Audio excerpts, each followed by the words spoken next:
राधा रानी के सभी प्रिय भक्तों को राधे राधे। आज एक बहुत ही मनमोहक प्रसंग मैं आपके साथ चर्चा करूंगी, जिसमें बिना दही के भी किस तरह माखन निकलता है। राधा रानी जी कृष्ण भगवान के प्रेम के अंदर बिना दही के भी माखन निकालती है। आइए मेरे साथ में और सुनिए उस मनमोहक प्रसंग को और प्यार से बोलिए राधे। एक बार राधा जी के मन में कृष्ण दर्शन की बड़ी लालसा थी। ये सोचकर महल की अटारी पर चढ़ गई और खिड़की से बाहर देखने लगी कि शायद श्याम सुंदर यहीं से आज गैया लेकर निकले। अब हमारी प्यारी जू के हृदय में कोई बात आए और लाला उसे पूरा ना करे, ऐसा तो हो ही नहीं सकता। जब राधा रानी जी के मन के भाव श्याम सुंदर जी ने जाने तो उन्होंने सोचा क्यों न सांकरी खोर से, जो कि लाडली जू के महल से होकर जाता है, होते हुए जाएं। अब यहाँ महल की अटारी पे लाडली जी खड़ी थी। तब उनकी मैया कीर्ति रानी उनके पास आई और बोली, अरे राधा बेटी, अब तू बड़ी हो गई है, कल को दूसरे घर ब्याह के जाएगी तो सारे वहाँ क्या कहेंगे। जा लाली से तो कछु ना बने है बेटी, कुछ नहीं तो दही बिलोना तो सीख ले। अब लाडली जी ने जब सुना तो अब अटारी से उतरकर दही बिलोने बैठ गई, पर चित्त तो प्यारे में लगा है।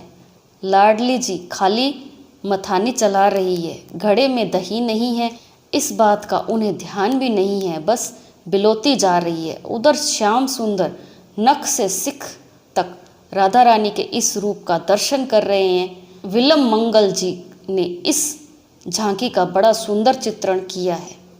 लाला गैया चरा के लौट तो आए हैं, पर लाला भी प्यारी जू के ध्यान में खोए हुए हैं और उनका मुख कमल पके हुए बेर के समान पीला हो गया है।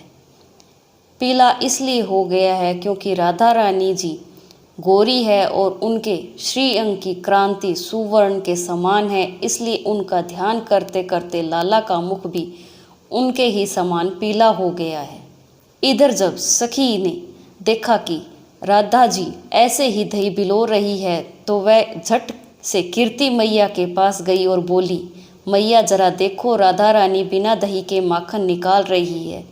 अब कीर्ति जी ने जैसे ही देखा तो क्या देखती है कि श्री जी का वैभव देखो, मटकी के ऊपर माखन प्रकट है। सच में लाडली जी क्या नहीं कर सकती, उनके लिए फिर बिना दही के माखन निकालना कौन सी बड़ी बात है। इधर लाला भी खोए हुए हैं। नंद बाबा बोले, लाला जाकर गैया धू लो। अब लाला पैर बांधने की रस्सी लेकर गौशाला की ओर चले गए।